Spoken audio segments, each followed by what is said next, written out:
Hey there, it's CJ Willie and I'm cracking a pack. Today is pack number 8 in my science project of cracking the packs for my Magic the Gathering Theros Beyond Death bundle.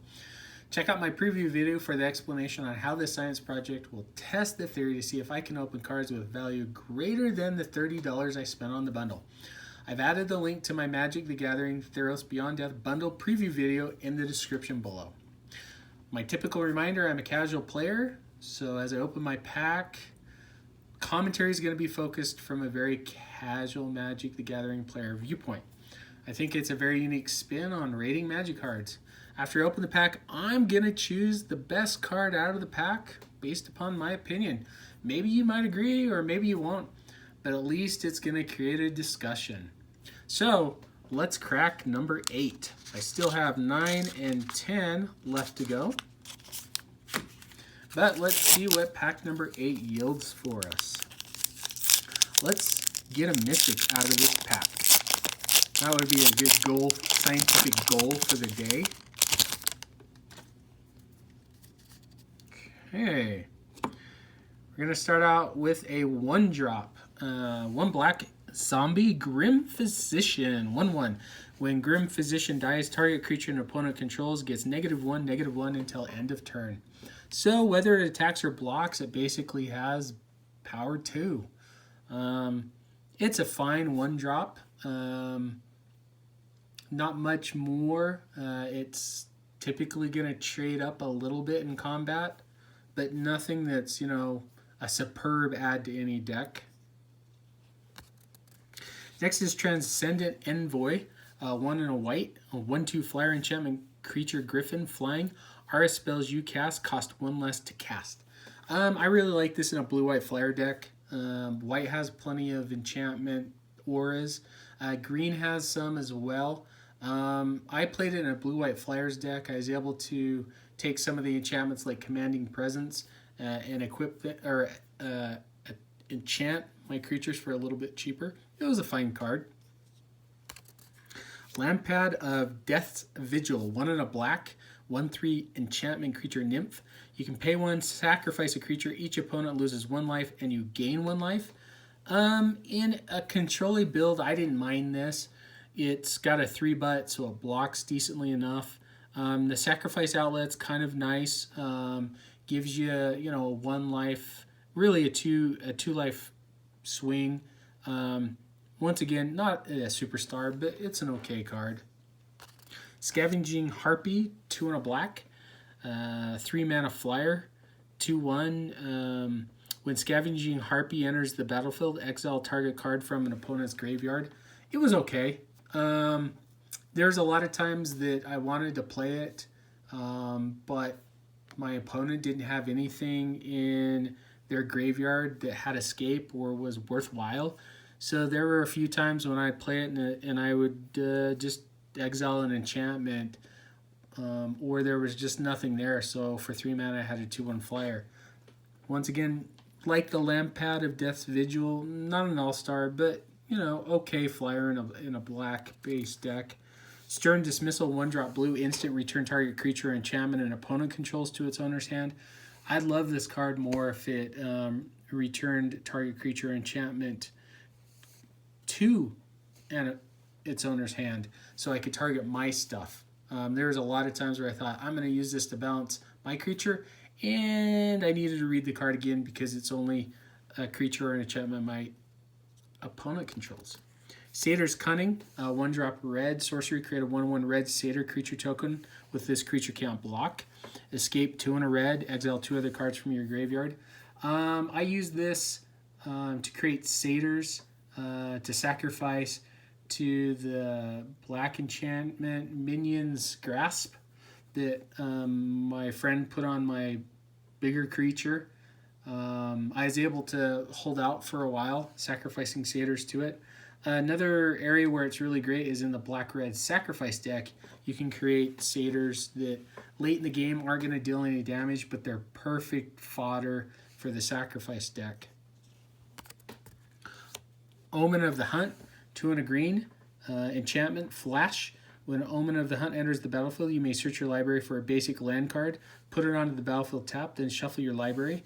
You can pay 2 and a green, sacrifice Omen of the Hunt, and scry 2.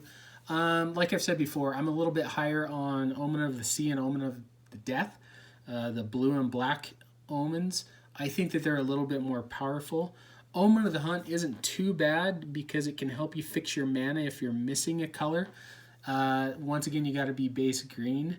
But overall, it wasn't too bad of a card. I played it a couple of times in draft, and I was able to go get my 3rd mana I needed when I was running a Sultai deck. Or excuse me, the 3rd color I needed in my Sultai deck. Not too bad of a card, but I prefer the blue and the black one, maybe because they're costed a little bit cheaper. Oh, speaking of which, Omen of the Sea. 1 and a blue enchantment flash. When Omen of the Sea enters the battlefield, scry 2, then draw a card. You can pay 2 and a blue, sacrifice Omen of the Sea, and scry 2. This is the Omen that I prefer out of all of them. For 2 mana, draw a card. Well, for 2 mana, scry 2, then draw a card. And then later on, sacrifice it and set up your future draws. I really like it. It's a good card. Nexus Wardens, 2 and a green, 3 mana, 1/4, Satyr Archer. It has reach. Also has Constellation. Whenever an enchantment enters the battlefield under your control, you gain 2 life. The Constellation ability is meh at best. Reach on a 1/4 isn't too bad, but it's not really something I'm looking to play in a casual standard format. Even in draft, it was like the 24th card I cut from my black-green deck. Naiad of Hidden Coves, 3 mana, 2 and a blue, enchantment creature Nymph. It's a 2/3. As long as it's not your turn, spells you cast cost 1 less to cast. I don't mind this card if I'm running a controlling deck, a blue-white or a blue-black deck. Making my counter spells cheaper on my opponent's turn is nice. I played it a couple of times, once in a blue-white control deck and once in a blue-black deck. It did a lot better in the blue-white deck because I was a little bit more controlling, and so I was able to cast it cheaper on my opponent's turn. Okay, first uncommon is Illyrios Enraptured, 2 and a blue. So for 3 mana, you get a 2/3 legendary creature human. Illyrios Enraptured enters the battlefield tapped. Illyrios doesn't untap during your untap step if you control a reflection. When Illyrios enters the battlefield, create a 3/2 blue reflection creature token. So giving 5/5 of stats for 3 mana is awesome. It's an awesome flavor. It's Narcissus from the mythology. I like it because he's looking at his reflection, and while he sees his reflection, he can't do anything. But once the reflection disappears, he's active and can do something. It's a great card. In blue, you play this, you got a 3/2 blocker that holds down the fort. Eventually, when the 3/2 blocker dies, guess what? You got a 2/3 body. It's one of, I think, the best designed cards in Theros Beyond Death. My next uncommon is, I think, pretty good too. 1 and a green. You get a 2/2 insect. Nessie and Horn Beetle. At the beginning of combat on your turn, if you control another creature with power 4 or greater, put a +1/+1 counter on Nessie and Horn Beetle. In green, you're going to have big power creatures. And this thing can get out of control. You stick a Cetizen training on it, you give it trample, and this thing is going to win you the game. I think it's got a little bit of a slow build, but if you can play it on turn 2 and it doesn't die, at least by turn 4, if not turn 3, you're going to have a creature with power 4 or greater, and it's just going to grow and it's going to be a great creature. All right, finally I get a showcase card. 8 packs into it, and I get a showcase.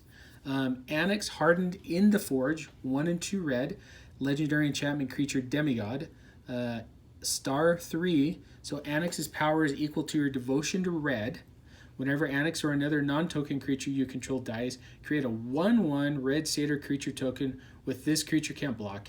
If the creature had power 4 or greater, create 2 of those tokens.